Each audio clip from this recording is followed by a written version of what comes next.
I have a suicidal mic, and it loses more veins every time I write.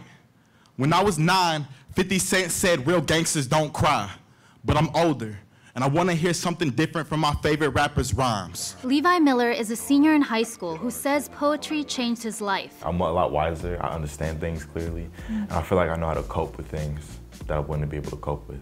How has it changed your life? Before it, I was failing classes, and now I'm an honor roll student. Levi lives with his grandma and his sister in Oak Park, Illinois, a suburb of Chicago. His bedroom, also the living room, is his haven for writing. Before writing verse, Levi says he was a bad kid with an attitude who got into fights. Levi's grandma, Pamela Hurd, says there's a huge difference before and after Levi started writing. Before, he was struggling when he first went to high school. He has, wait a minute. Oh, I'm sorry. Pamela says Levi's father lives in North Carolina and struggles with heroin addiction. Levi's mom lives nearby in another Chicago suburb. Cause I started writing when depression beat me with the battle rap. I started writing cause I don't see my dad, but he loves battle rap. I started writing cause my mom loves Bone Thugs and Harmony. I started writing cause suicide was too hard for me. For 27 years, Young Chicago Authors, YCA, has given teens like Levi a safe space to express themselves through writing and spoken word, both in and out of the classroom. You enslaved our people, claim you saved our people, blame it on black crime, now we engrave our people. Every year, YCA educates 10,000 young poets in the Chicago area. Its most famous alumni is Chance the Rapper. You got it? You need help? Yeah, help me up. Yeah, just grab that. Hold on. This is like a piece of who you are. Yeah, this is an Avengers movie. I like superheroes a lot. My dad used to like superheroes a lot too.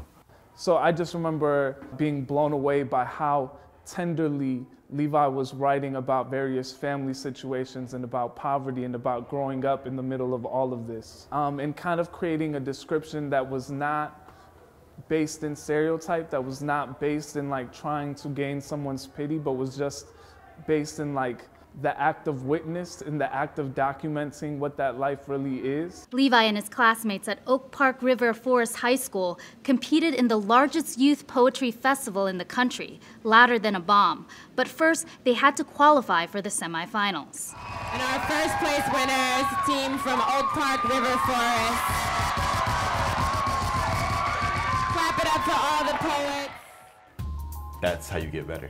If you just keep doing something. If you set your mind to do something, it's like practice. 10,000 hours, it's like the whole Michael Jordan saying, just keep practicing. That's legit. I'm tired of depression rapping in silence. I want an album titled, Why Do You Cry in Private? I want Kendrick to make this poem an interlude, just so everybody knows how I feel, because they may feel it too. My coach, he told me, he was like, I don't think Levi would even have stayed in school if it was for poetry. And I think that's true. It's not about the scores, it's about have you told your story in a way that honors it and doesn't impact other people. That's where the value in slam poetry and spoken word is. And realizing that that self-expression can save kids, especially kids who need it. The annual Louder Than a Bomb festival brought 1,000 youth poets from 100 schools in and around Chicago to compete for 5 weeks. And while there is more of a focus on self-expression instead of the scores, it's still a competition. We're not training in this poem, when our lungs still work, our fists still close, and our posts still send. Social media can't have my body before my grandmother does. Our second place winners, make some noise for the poets from Oak Park River Forest. They didn't win the title, but Levi's team came in second place. What is your takeaway from this whole experience? No matter how low I am, I can always find a way to be somewhere I want to be. Like I started out nowhere. I was just failing classes as a freshman, and now I'm here. I have a suicidal mic. The difference is I wrapped it back to life.